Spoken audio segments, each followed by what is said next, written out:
Assalamualaikum warahmatullahi wabarakatuh. Bertemu lagi dengan saya Muhammad Soleh. Pada pertemuan kali ini saya ingin menjelaskan terkait dengan mata kuliah pendidikan agama Islam di luar sekolah dengan materi 4 pilar pendidikan dan hubungannya dengan pendidikan dan belajar sepanjang hayat. Saya perkenalkan kembali, nama saya Muhammad Soleh dari kelas A31 dengan NIM 22811 31542. Saya mahasiswa dari UIN SSC atau Universitas Islam Negeri Siber Sendurjati Cirebon. Pada kesempatan kali ini akan dibahas terkait dengan pilar-pilar pendidikan. Satu, pengertian pilar pendidikan. Yang kedua, jenis-jenis pilar pendidikan. Ada learning to know, learning to do, learning to be, learning to live together. Dan yang terakhir, semuanya itu nanti saling berkaitan. Yang terakhir ada learning to believe in good.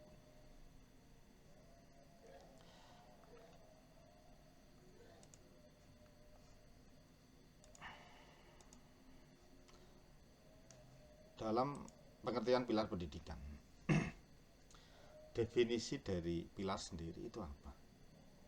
Dalam kamus umum, pilar diartikan sebagai tiang penyangga atau penguat dari beton. Secara filosofis, pilar adalah fondasi yang menopang suatu bangunan atau sistem. Secara perspektif dari Langeveld, menurut M.J. Langeveld, pendidikan adalah usaha, pengaruh, perlindungan, dan bantuan yang diberikan kepada anak didik untuk mencapai kedewasaan. Dalam hal ini berarti pilar pendidikan dapat disimpulkan bahwa tiang atau penunjang dari kegiatan, usaha, pengaruh, perlindungan, dan bantuan yang diberikan kepada anak didik untuk mencapai pendewasaan. Pilar pendidikan menjadi fondasi penting yang menopang proses pembelajaran dan perkembangan peserta didik. Dengan memahami definisi ini, kita dapat lebih menghargai peran strategis pilar pendidikan dalam membentuk generasi yang lebih berkualitas. Ya, berarti pilar pendidikan adalah tiang atau penunjang dari suatu kegiatan, usaha, pengaruh, perlindungan, dan bantuan yang akan diberikan kepada anak didik untuk pendewasaan. Kita mulai dari jenis-jenis pilar pendidikan. Learning to know, belajar untuk mengetahui. Artinya adalah dalam belajar harus dapat memahami apa yang dipelajari, bukan hanya dihafalkan, tetapi harus ada pengertian yang mendalam. Pemahaman mendalam dalam proses belajar penting untuk tidak hanya menghafal, tetapi juga memahami secara mendalam materi yang kita pelajari. Pemahaman ini nanti akan membantu peserta didik, akan membantu kita dalam mengaplikasikan pengetahuan dalam konteks yang berbeda-beda. Tentunya bukan hanya pemahaman, melalui pemahaman ini, melalui pilar ini, kita akan bisa berpikir secara kritis. Belajar untuk mengetahui atau learning to know mendorong peserta didik untuk berpikir kritis, menganalisis informasi, dan menarik kesimpulan yang logis. Kemampuan ini sangat penting dalam menghadapi tantangan di era informasi. Keterkaitan dengan konsep peserta didik belajar untuk menghubungkan berbagai konsep dan informasi yang berbeda, membentuk pemahaman yang komprehensif tentang suatu subjek. Jadi, esensi dari learning to know adalah kemampuan untuk memahami, menganalisis, dan mengaplikasikan informasi secara kritis. Ini bukan hanya sekedar menghafal, tetapi membangun fondasi pengetahuan yang kokoh.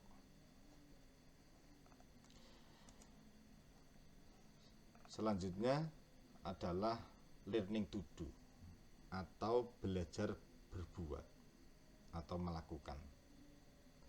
Setelah memahami dan mengerti, selanjutnya adalah aplikasinya. Kita setelah belajar memahami, kita harus bisa mengaplikasikan. Kita memahami teori dan konsep yang relevan dengan bidang yang kita pelajari. Kita bisa melakukan simulasi atau latihan untuk mengasah keterampilan praktis kita. Atau kita juga bisa terlibat dalam proyek yang nyata untuk mengaplikasikan pengetahuan dan keterampilan yang kita miliki. Setelah itu kita bisa evaluasi atau menerima umpan balik dan melakukan perbaikan berkelanjutan. Jadi learning to do ini adalah menekankan pentingnya aplikasi pengetahuan dalam tindakan yang nyata. Setelah memahami teori ini, peserta didik atau kita perlu mampu mengaplikasikannya dalam situasi yang lebih praktis. Pilar selanjutnya adalah learning to be atau belajar untuk menjadi pribadi yang utuh. Maknanya adalah belajar untuk menjadi sesuatu atau berkembang menjadi pribadi yang seutuhnya. Di pilar ini kita harus bisa introspeksi diri. Kita harus mengenali apa sih yang menjadi kekuatan kita, apa sih yang menjadi kelemahan kita. Kita juga harus bisa menetapkan tujuan hidup kita yang lebih bermakna, bukan hanya sekedar menjalankan hidup saja, tetapi kita juga harus punya tujuan hidup yang jelas dan bermakna. Kita bisa menjunjung tinggi nilai-nilai moral dan etika. Setelah kita mengetahui atau mengenali kekuatan dan kelemahan kita, kita bisa melakukan pengembangan potensi diri agar bisa menjadi optimal atau maksimal. Jadi dalam learning to be ini maksudnya adalah proses pengembangan diri menjadi pribadi yang utuh dan berintegritas. Ini melibatkan pengenalan diri, penetapan tujuan, pengembangan potensi, dan menjunjung nilai-nilai moral. Oke, untuk selanjutnya adalah terkait dengan pilar learning to live together, atau bisa diartikan belajar untuk hidup bersama. Dalam pilar ini mengajarkan peserta didik hidup di masyarakat, karena manusia tidak dapat hidup sendiri. Ini sudah jelas bahwa kita ke depan pastinya tentu harus hidup dalam masyarakat, hidup di tengah-tengah masyarakat.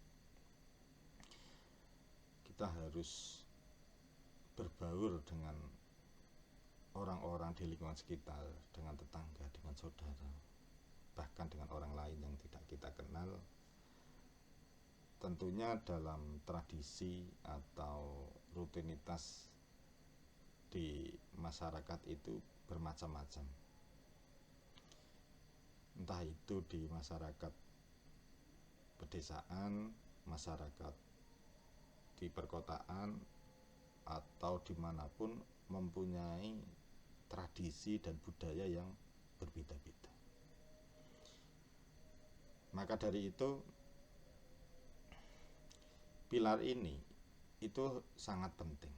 Kita nggak mungkin dari lahir sampai nanti kita tua hidup sendiri tanpa membutuhkan bantuan masyarakat. Itu nggak mungkin. Dalam pilar ini, dalam hidup di tengah-tengah masyarakat, atau kita hidup untuk bersama,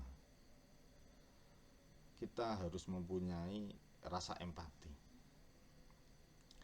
Rasa empati adalah memahami dan merasakan perspektif orang lain. Nah, ini yang penting kita pahami.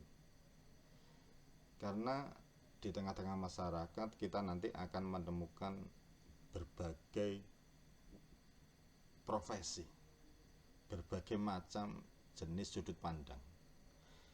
Dan ini kita harus bisa melihat dari sudut pandang mereka juga. Memahami atau merasakan gimana sih kalau dari sudut pandang atau menurut perspektif mereka terkait dengan suatu hal. Untuk mengetahui ini, untuk agar kita bisa melakukan atau mengetahui perspektif dari orang lain, itu kita harus ada komunikasi. Kita harus berkomunikasi secara efektif dan terbuka dengan orang lain. Kita nggak mungkin nanti kita hanya mementingkan sudut pandang kita sendiri. Itu tidak mungkin. Nah, ketika kita sudah ada komunikasi, kita sudah tahu, sudah paham terkait dengan perspektif dari masing-masing orang lain atau orang yang di sekitar kita, kita nanti bisa melakukan kerjasama. Tujuan kita apa? Misalkan ada tetangga kita yang jadi pengantin, itu kita harus ada komunikasi, harus ada kerjasama. Atau ketika ada tetangga kita, saudara kita yang ingin belajar, ingin mengaji dan lain sebagainya, itu harus kita pahami. Kita harus punya rasa empati, harus bisa berkomunikasi dengan orang-orang di sekitar, dan juga harus bekerja sama untuk mencapai tujuan yang kita kehendaki. Jadi bukan nanti di tengah-tengah masyarakat bukan hanya tujuan saya atau tujuan mereka, tapi tujuan kita. Tujuan bersamanya itu apa? Pada pilar ini, learning to live together, mengajarkan peserta didik atau mengajarkan kita untuk hidup harmonis dalam masyarakat yang beragam. Ini nanti melibatkan pengembangan rasa empati, mengembangkan kemampuan dalam berkomunikasi, dan keterampilan dalam bekerja sama. Itu adalah hal-hal penting yang perlu kita miliki dalam hidup di tengah-tengah masyarakat kita.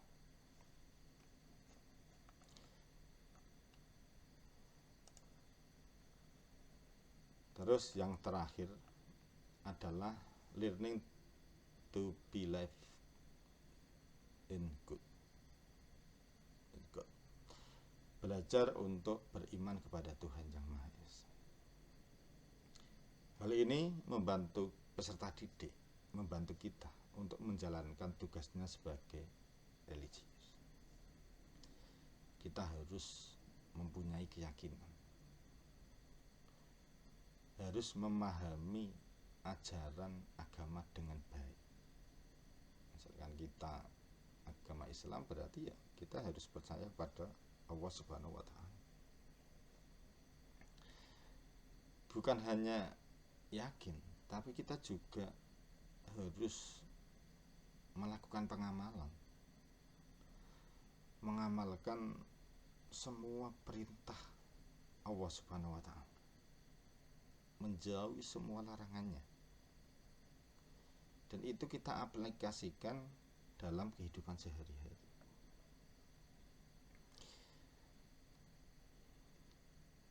Dan kita juga harus mempunyai akhlak yang mulia, agar kita bisa menjadi teladan bagi orang lain, terutama teladan bagi anak-anak kita, anak-anak didik kita, saudara-saudara kita, syukur-syukur nanti bagi lingkungan kita secara lebih luas. Learning to believe in good adalah membantu peserta didik atau membantu kita untuk menjalankan tugasnya sebagai insan religius. Ini melibatkan pembenaran atau pemahaman ajaran agama, pengalaman atau pengamalan dalam kehidupan sehari-hari, dan pembentukan akhlak yang mulia.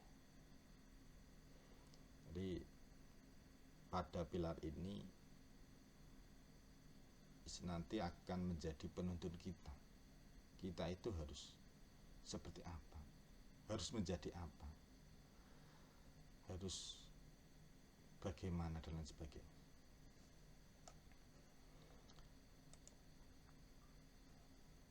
Kesimpulannya adalah pilar pendidikan dan belajar sepanjang hayat itu mempunyai 4 pilar pendidikan. Pertama, learning to know, learning to do, learning to be, dan learning to live together. Itu merupakan pondasi penting dalam proses belajar mengajar. Pilar-pilar ini saling terkait dan mendukung satu sama lain dalam membentuk peserta didik menjadi individu yang kompeten, berkarakter, dan berakhlak mulia. Lebih dari itu, semua ini terintegrasi dalam konsep learning to believe in God sebagai landasan spiritual. Penting bagi kita, apalagi bagi saya, bagi kami, mahasiswa PAI, PJJ, untuk memahami dan mengimplementasikan pilar-pilar ini dalam praktek pendidikan, sehingga dapat menghasilkan generasi-generasi yang siap menghadapi tantangan global dan memberikan kontribusi yang positif bagi masyarakat. Dengan demikian, pendidikan bukan hanya sekedar proses transfer ilmu, tetapi juga proses pembentukan karakter dan pengembangan potensi diri sepanjang hayat. Mungkin itu saja yang bisa saya sampaikan, kurang lebihnya mohon maaf. Wabillahi taufiq wal hidayah. Wassalamualaikum warahmatullahi wabarakatuh.